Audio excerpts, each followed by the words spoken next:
In this video, I'm going to show you how you can do a Mann-Whitney test in R and how you can get a rank by serial correlation as an effect size as well. So in order to do this, I'm just going to create some data. You don't need to worry about this too much. So this is just going to create some data. I'm going to make a little data frame and we can have a look at that data frame. And this is what it looks like. We've got a series of values, an ordinal set of values, and that's our dependent variable is this value. And then we've got condition is our independent variable, and we see we've got condition 1 and condition 2. And we want to see if these values are significantly different between participants in condition 1 and participants in condition 2.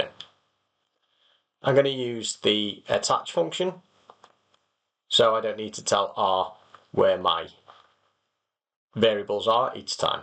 And to do a Mann-Whitney test, a little bit counterintuitively, we ask for a Wilcox.test. So we use our Wilcox.test function, and then we have our dependent variable, tilde, the dependent variable. And we run that, and this gives us our test statistic and our p-value.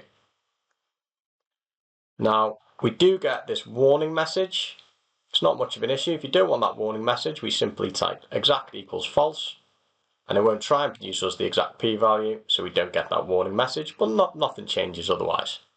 Just to note, if we don't use attach, we will need to tell R where our variables are. So df is what I called our spreadsheet, or called our data frame. So df $value, df $condition.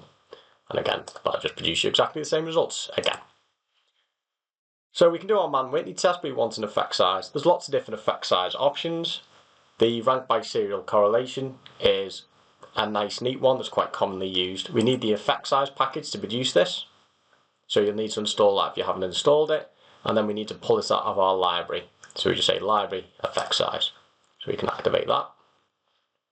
And then our command is simply this rank underscore by serial function, and then it's exactly the same as what we put in our Wilcox.test / Mann-Whitney command. So rank by serial, value, tilde, condition. And we run that, and there we get our rank by serial correlation coefficients as well, so we get our measure of effect size. Again, this works as we used attached. If we didn't use attach, we'd have to say df value, df condition. But again, doesn't make any difference to the results whatsoever. So that's how you can simply do a Mann-Whitney test and produce a rank by serial effect size as well.